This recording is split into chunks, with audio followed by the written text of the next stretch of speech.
want to support the platform just in case anything like this happens again, you can do it by way of PayPal, Patreon, Cash App, and also by the Anchor. And you can also further support the platform by way of going to the Teespring store or the shoe store that is located in the comment section below.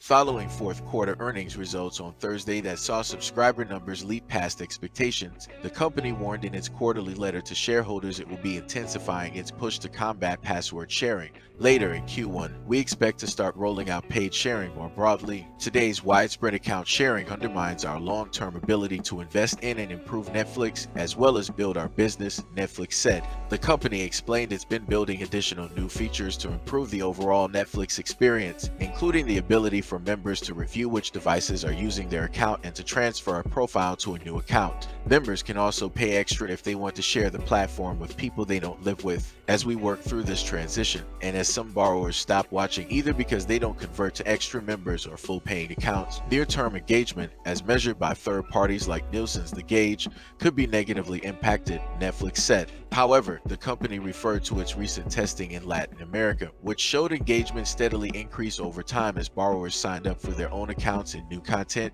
was released. Investors will be closely monitoring the company's earnings call for additional updates regarding its crackdown on password sharing, in addition to its newly launched ad-supported tier. Netflix has looked at those two initiatives as profitability drivers, especially as competition within the streaming space escalates. As always, our North Stars remain pleasing our members and building even greater profitability over time, the streamer said. Quarterly net additions grew by 7.66 million, above company guidance of 4.5 million amid a slew of high-profile and record-breaking content releases, including Glass Onion, Troll, All Quiet on the Western Front, My Name is Vendetta, and Wednesday. The company reported revenue and earnings per share for the fourth quarter that were light of estimates, as revenue totaled $7.85 billion against forecasts for $7.86 billion, while earnings per share came in at 12 cents against 58 cents expected for the current quarter. Netflix expects revenues will total $8.17 billion, with earnings per share forecast to total $2.82. Netflix no longer offers subscriber growth forecasts. The company also announced co-CEO and co-founder Reed Hastings would step down from his role leading the company, with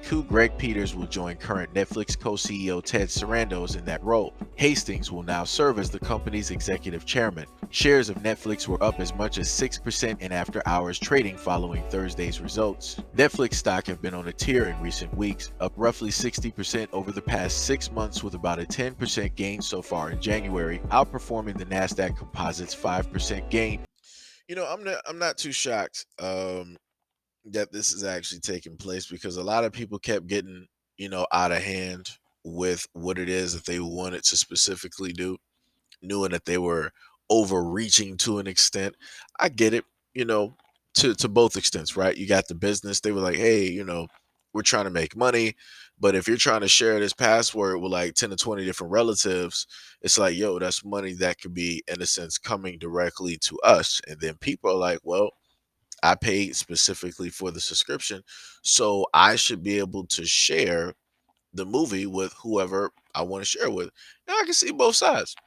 And to an extent, people are right. That's like, hey, if I buy a movie, right, on DVD or whatever it is, and I want to throw a viewing party of maybe let's say like 100 people, 50 people, whatever it is, I should be able to do that because I specifically paid for this product.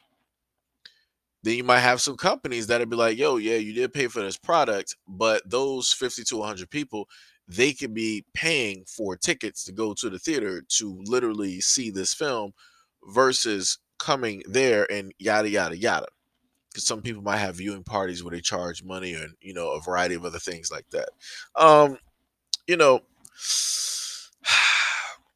I really feel that the one of the main reasons that this is taking place is due to the fact of the pandemic, right? So when the pandemic was really, really hitting, that's when you had a lot of people staying indoors. That's when you had a lot of people more at home. This is when a lot of people were using Netflix more. Like a lot of these apps and whatnot, they saw huge increases on their revenue. Huge increases on their revenue that they were able to report, and it was looking great. It was looking great. And I'm pretty sure it was at a point where they were like, hey, it, the work life, the office life might not be where it is, but we are generating money. We need to, in a sense, have this continue. We need this to keep going, right? And it didn't keep going. They started slowly but surely opening up the movie theaters and stuff. And if people remember, uh, what was it, 2021?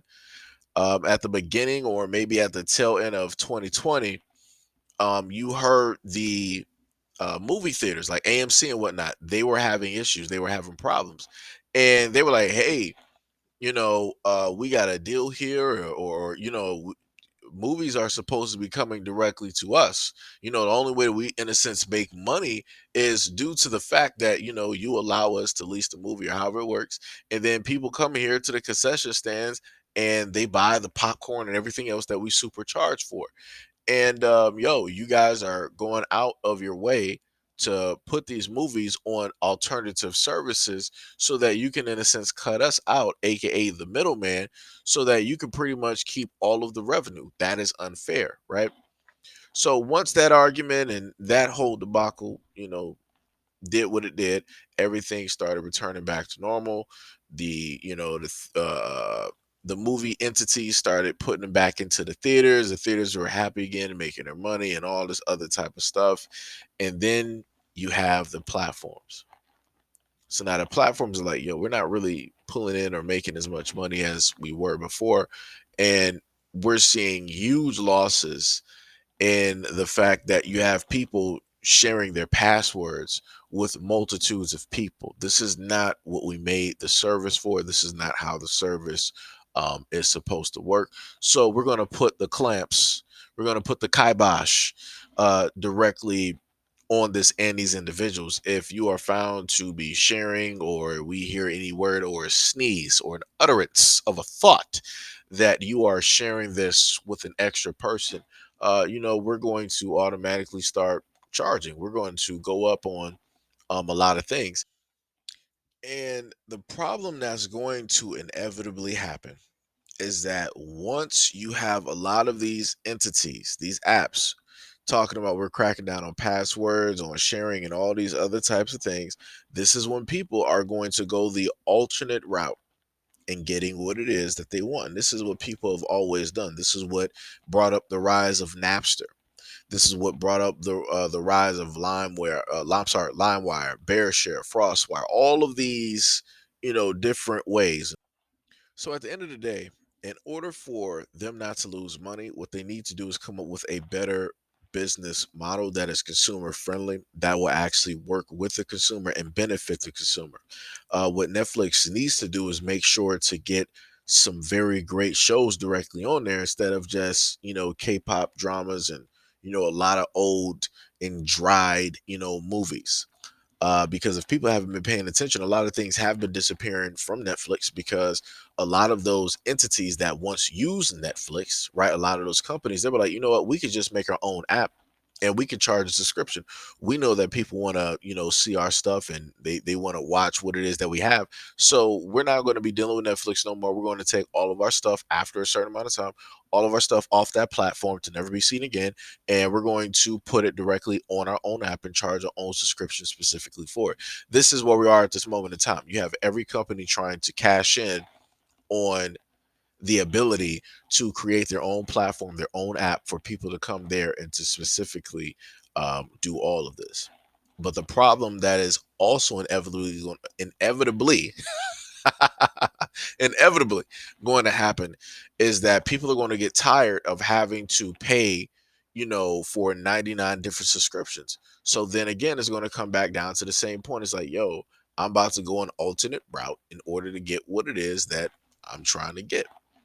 So, hey, best thing for business is to be more consumer friendly and stop trying to always focus on money all the time.